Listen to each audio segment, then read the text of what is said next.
Evening to you. I'm Rick Van Hoot. I'm Vicki George. Confusion over a traditional Jewish prayer causes an emergency situation on a U.S. Airways flight bound for Louisville International. A teenager headed here to visit his relatives was delayed after cooperating with police and Homeland Security, explaining he was simply trying to pray. Passengers were delayed just a few hours, and our Eric King has been out at the airport all day. He joins us now live to begin our team coverage. Eric?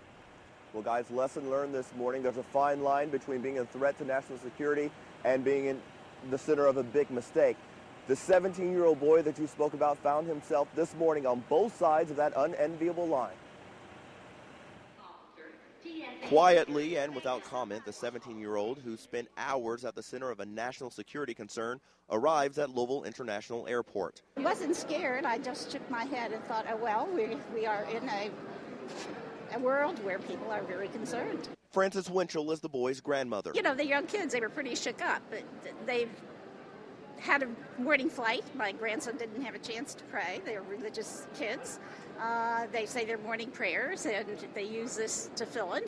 The men use the Tefillin. And they've traveled before, and they've put this on, and there's never any problem. The teenager and his 16-year-old sister were traveling from New York's LaGuardia Airport to visit their grandmother in Louisville when the flight was diverted on the flight attendant's suspicion that his Tefillin was a bomb.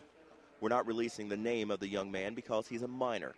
Zev Winchell is his cousin, who flew into Louisville earlier this morning. He was also carrying a Tefillin. So yeah, people don't really know about them so much, so I guess I understand a little bit.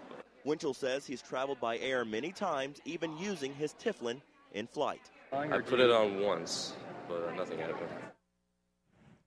And, of course, there are no charges and will be no charges filed against that 17-year-old. I did put in a phone call about an hour ago to U.S. Airways Corporate Communications based out in Phoenix, Arizona, just to get some sort of statement or reaction about this. They have not returned that phone call as of right now. Early this morning when I had a conversation with them trying to get information about the incident, a lot of my questions went unanswered because the person was telling me he simply at that point did not know.